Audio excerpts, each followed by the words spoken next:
गृह मंत्री सम्राट चौधरी के पास किसकी फाइल? सदन में इलाज वाले बयान से मचा सियासी तूफान। सम्राट चौधरी की विपक्ष को खुली चेतावनी।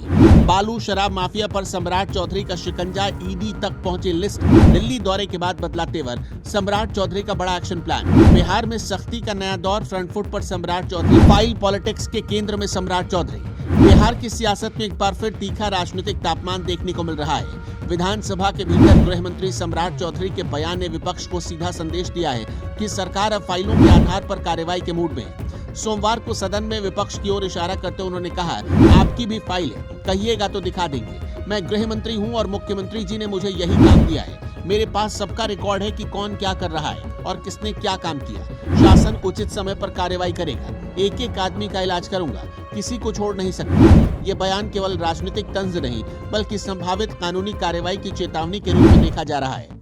सम्राट चौधरी पहले भी सार्वजनिक रूप से कह चुके हैं कि राजद शासनकाल की फाइलें निकाली जाएंगी और जिन लोगों ने कथित तौर पर माफियागिरी या भ्रष्टाचार किया है उनके खिलाफ कार्रवाई होगी। फरवरी 2024 में दिल्ली में केंद्रीय गृह मंत्री अमित शाह से मुलाकात के बाद उन्होंने स्पष्ट कहा था कि बालू माफिया और शराब माफिया से जुड़े एक एक व्यक्ति पर कार्रवाई होगी। इसी क्रम में 23 दिसंबर 2025 को बिहार सरकार ने आर्थिक अपराध इकाई और जिला पुलिस की जांच के बाद 20 माफियाओं की सूची तैयार कर ईडी को भेजी थी। इन 20 नामों में 12 कथित बालू माफिया और 8 भूमाफिया शामिल बताए गए। करीब 55 करोड़ रुपए की संपत्ति जब्ती का प्रस्ताव ईडी को भेजा गया। इसके अलावा बिहार पुलिस ने 289 शराब माफिया को भी चिन्हित किया है, जिनकी संपत्तियों की जब्ती की कानूनी प्रक्रिया जारी है।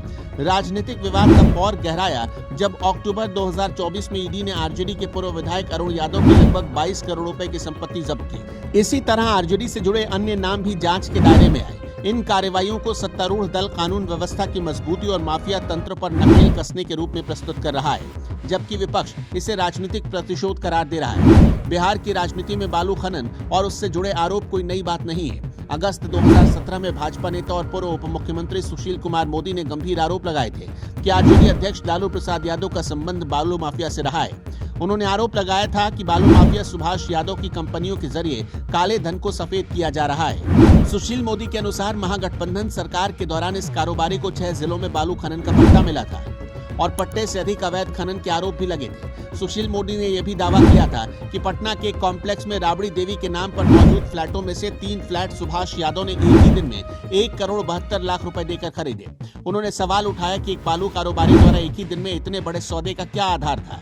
इस मामले को मनी लॉन्ड्रिंग से जोड़ते हुए जांच की मांग की गई थी। 2019 के लोकसभा चुनाव में लालू यादव ने सुभाष यादव को चतरा से उम्मीदवार बनाया था।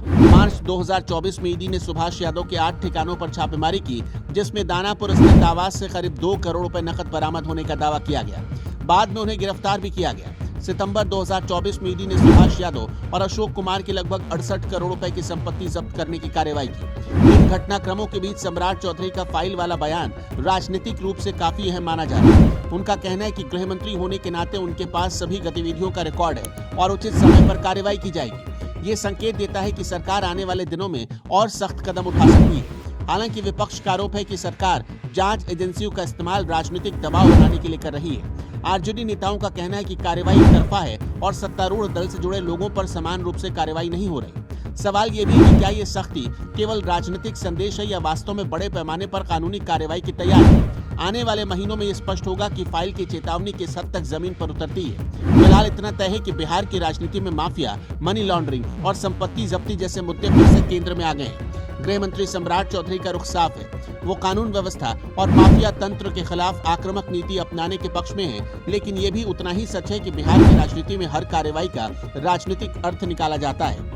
ऐसे में ये पूरा मामला केवल कानूनी नहीं बल्कि गहरे राजनीतिक निहितार्थों से भी जुड़ा हुआ है।